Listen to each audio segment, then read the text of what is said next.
എല്ലാവരും ദൈവകൃപയാൽ സന്തോഷമായിരിക്കുന്നു എന്ന് വിശ്വസിക്കുന്നു. ഇന്ന് നാം കണ്ടുമുട്ടുന്നവരിൽ ഭൂരിഭാഗവും കടുത്ത മാനസിക സംഘർഷങ്ങളിലൂടെയും പിരിമുറുക്കങ്ങളിലൂടെയും ഉത്കണ്ഠകളിലൂടെയും കടന്നു പോകുന്നവരാണ്. അങ്ങനെയുള്ളവർക്ക് എങ്ങനെ അതിനെ വചനാടിസ്ഥാനത്തിൽ തരണം ചെയ്യാമെന്ന് തിരുവചനാടിസ്ഥാനത്തിൽ പ്രത്യേകിച്ച് 5-ാം സങ്കീർത്തനത്തിൽ നിന്ന് നാം ചിന്തിക്കുവാനായിട്ട് പോവുകയാണ്. 5-ാം സങ്കീർത്തനം ദാവീദിന്റെ സങ്കീർത്തനമാണ്.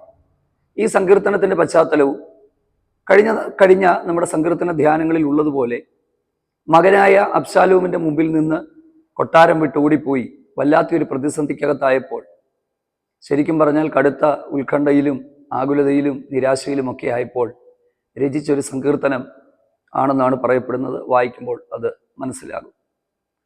നമ്മളും ഇത്തരത്തിലുള്ള സാഹചര്യങ്ങളിലൂടെ പലപ്പോഴും കടന്നു പോകാറുണ്ട്. പ്രാർത്ഥിക്കാനായിട്ട് വിളിക്കുന്ന പലരും അവരുടെ മാനസിക സംഘർഷങ്ങൾ, ഉത്കണ്ഠകൾ തുറന്നു പറയുമ്പോൾ അവര് അനുഭവിക്കുന്ന കടുത്ത മാനസിക പിരിമുറുക്കം എത്രത്തോളമാണെന്നുള്ളത് മനസ്സിലാക്കാൻ ഞങ്ങൾക്കൊക്കെ കഴിയുന്നുണ്ട്. അവർക്കൊക്കെ ഈ സന്ദേശം ഒരു ആശ്വാസമായി തീരട്ടെ. ദൈവാശ്രയത്തോടെ നാം മുൻപോട്ട് പോയാൽ ഇതിനെയൊക്കെ നമുക്ക് തരണം ചെയ്യുവാനായിട്ട് കഴിയും. അതാണ് 5-ാം സങ്കീർത്തനം. ഈ സങ്കീർത്തനം ഒരു പ്രാർത്ഥനയാണ്. പ്രാർത്ഥിച്ചാൽ നമ്മുടെ പ്രശ്നങ്ങൾക്ക് പരിഹാരം കിട്ടും, നമ്മുടെ വേദനകൾക്ക് ആശ്വാസമായി തീരും എന്നൊക്കെ നമുക്കറിയാവുന്ന കാര്യമാണ്. പക്ഷെ പ്രാർത്ഥിക്കുന്ന പലർക്കും അത് പലപ്പോഴും കിട്ടാറില്ല എന്നുള്ളതാണ് വാസ്തവം. എന്തുകൊണ്ട് കിട്ടുന്നില്ല? അതിനുള്ള ചില ഉത്തരങ്ങൾ ഈ സങ്കീർത്തനത്തിൽ നിന്ന് നമുക്ക് ലഭിക്കും. ആ ഒരു രീതിയിൽ നമ്മുടെ പ്രാർത്ഥനകളെയൊക്കെ ഒന്ന് ക്രമീകരിക്കുവാനായിട്ട് നമുക്ക് കഴിഞ്ഞാൽ അത് ഏറ്റവും അനുഗ്രഹമായിരിക്കും. 5-ാം സങ്കീർത്തനത്തിൽ 1 മുതലുള്ള വാക്യങ്ങൾ വായിക്കുമ്പോൾ ഞാൻ ആരംഭത്തിൽ പറഞ്ഞതുപോലെ ഇതൊരു പ്രാർത്ഥനാ സങ്കീർത്തനമാണ്. 2, ഇതൊരു പ്രഭാത ഗീതമാണ്. ഈ സങ്കീർത്തനം നിങ്ങൾ ശ്രദ്ധിക്കുമ്പോൾ 1 മുതൽ 3 വരെയുള്ള വാക്യങ്ങൾ വായിക്കുമ്പോൾ, വാക്കുകൾക്ക് ചെവി തരണമേ, ധ്യാനത്തെ ശ്രദ്ധിക്കണമേ. വാക്കുകളോടൊപ്പം ധ്യാനമാണ്. നമ്മൾ മനസ്സിലാക്കേണ്ടുന്ന ഒരു കാര്യം, നമ്മൾ ഒരിക്കലും വെറുതെ പ്രാർത്ഥിക്കരുത്. ഈ ചിലരുണ്ട് വെറുതെ പ്രാർത്ഥിക്കുന്നവർ. പ്രാർത്ഥിക്കണമെന്ന് ചിലർ പറഞ്ഞുകൊണ്ടൊന്ന് പ്രാർത്ഥിച്ചേക്കാം. അങ്ങനെയല്ല. അതുകൊണ്ടാണ് പലപ്പോഴും മറുപടി കിട്ടാത്തത്. പ്രാർത്ഥന എന്ന് പറയുന്നത് ഹൃദയത്തിൻ്റെ ആഴത്തിൽ നിന്ന് ഉയർന്നു വരുന്ന ധ്യാനം ദൈവസന്നിധിയിൽ വാക്കുകളായി എത്തിക്കുന്നതാണ് പ്രാർത്ഥന. ഇവിടെ ദാവീദിന്റെ വാക്കുകൾ ശ്രദ്ധിക്കുക. യഹോവേ, എൻ്റെ വാക്കുകൾക്ക് ചെവി തരണമേ, എൻ്റെ ധ്യാനത്തെ ശ്രദ്ധിക്കണമേ. നിന്നോടല്ലോ ഞാൻ പ്രാർത്ഥിക്കുന്നത്.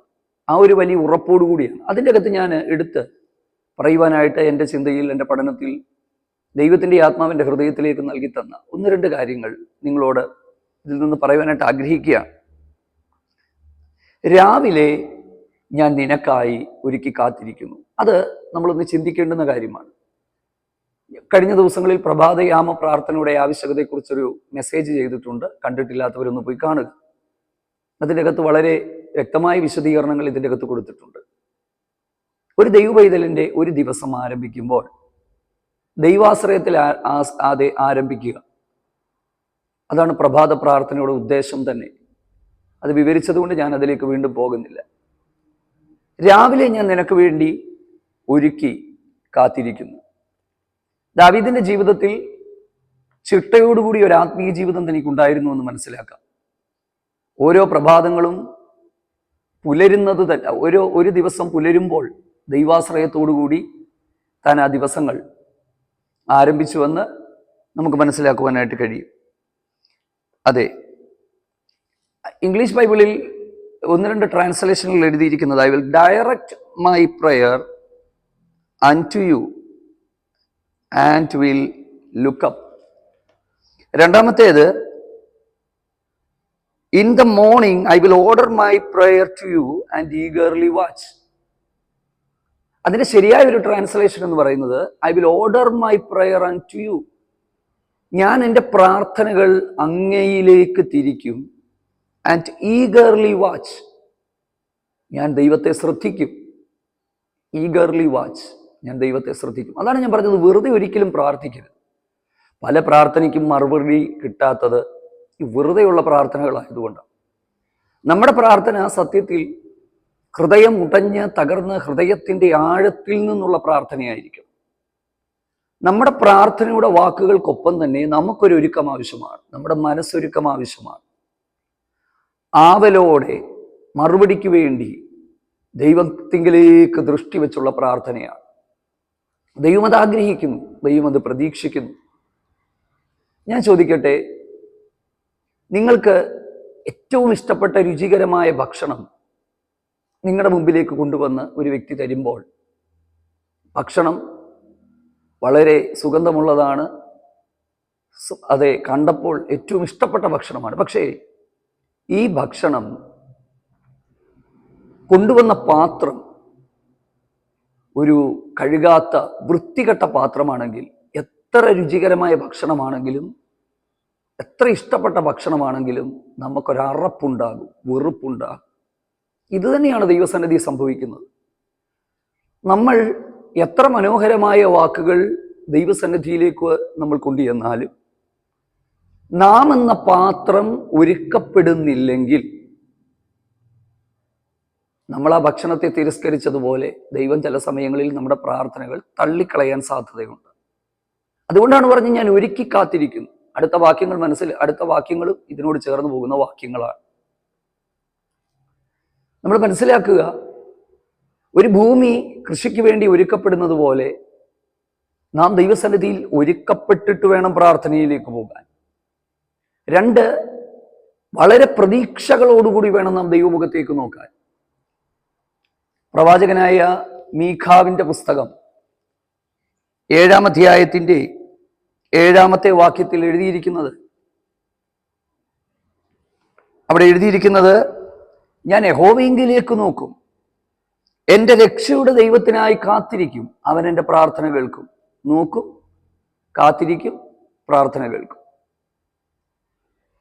പ്രവാചകനായ ഹബക്കൂക്കിന്റെ പുസ്തകം 2-ാം അധ്യായത്തിന്റെ 1-ാമത്തെ വാക്യം വായിക്കുമ്പോൾ, ആവലാദികളോടെ ദുഷ്ടൻ നീതിമാനെ വിഴുങ്ങാൻ നിൽക്കുമ്പോൾ എൻ്റെ ചോദ്യത്തിനുള്ള മറുപടി എവിടെയെന്ന് അറിയാൻ ഞാൻ ദൈവത്തിങ്കിലേക്ക് ദൃഷ്ടി വെക്കുകയാണ്. അപ്പോൾ ദൈവഭക്തന്മാരുടെയൊക്കെ പ്രാർത്ഥനയ്ക്കകത്ത് ഒരു ഒരുക്കവും അവരുടെ നോട്ടത്തിൻ്റെ അകത്ത് ആ നോട്ടത്തിൽ തന്നെ എന്താ പറയേണ്ടുന്നത്, ലളിതമായി പറഞ്ഞാൽ ഒരു വലിയ ദാഹവും ആവേശവും അവരുടെയൊക്കെ പ്രാർത്ഥനകളിൽ ഉണ്ടായിരുന്നു.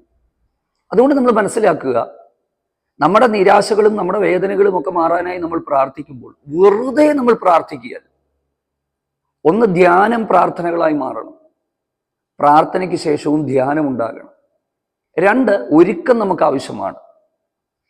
ആ ഒരുക്കത്തെക്കുറിച്ചാണ് നാം ചിന്തിച്ചത്. 3, ദൈവസന്നിധിയിലേക്ക് വരുമ്പോൾ നമുക്കുണ്ടാകുന്ന വ്യക്തമായ ഒരു തിരിച്ചറിവ്, എന്ത് ദൈവം ആഗ്രഹിക്കുന്നു, എന്ത് ദൈവം ആഗ്രഹിക്കുന്നില്ല, എന്തെല്ലാം ഉൾപ്പെടുത്തണം, എന്തെല്ലാം ഒഴിവാക്കണം.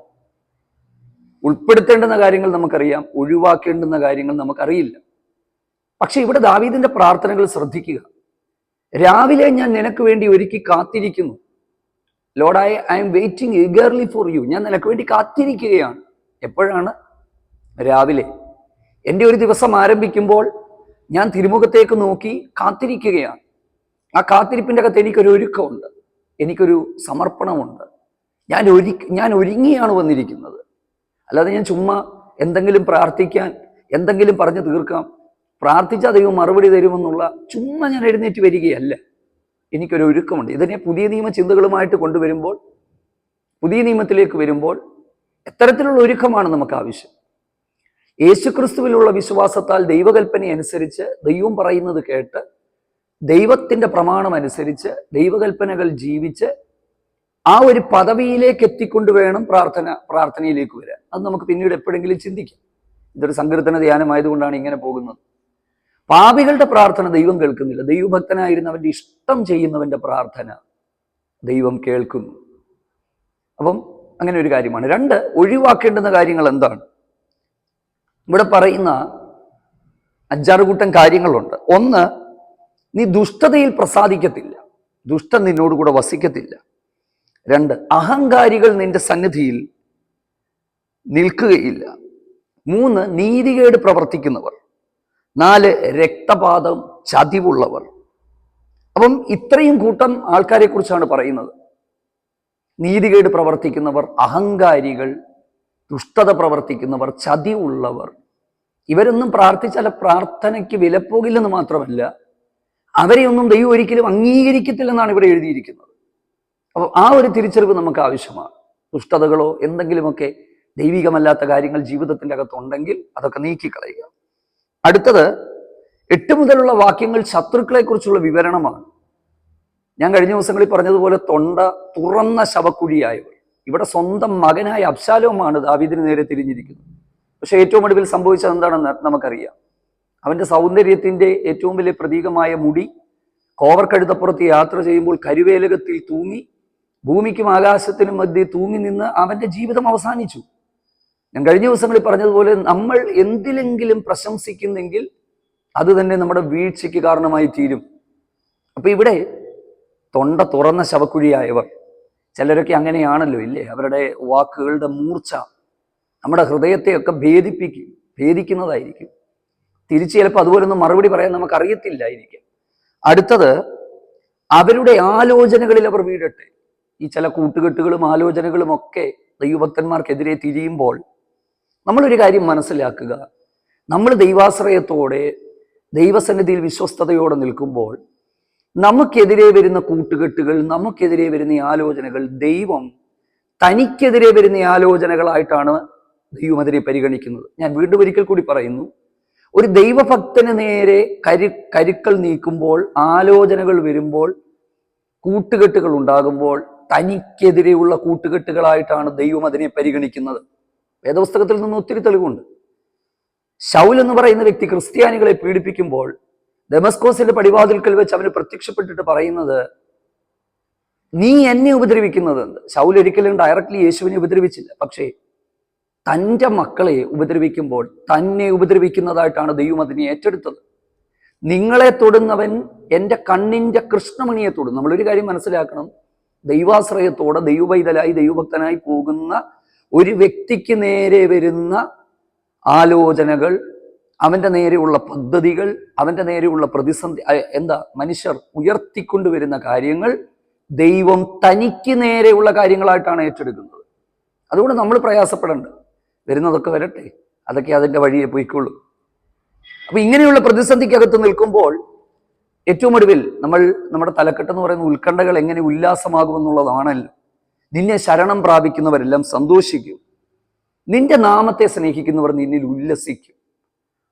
ഒരു ദൈവപൈതലിന്റെ ജീവിതത്തിൽ പ്രതിസന്ധികൾ ഇല്ലാത്തത് കൊണ്ടല്ല അവൻ സന്തോഷിക്കുന്നത്, പ്രശ്നങ്ങൾ ഇല്ലാത്തത് കൊണ്ടല്ല അവൻ ആശ്വാസം കണ്ടെത്തുന്നത്.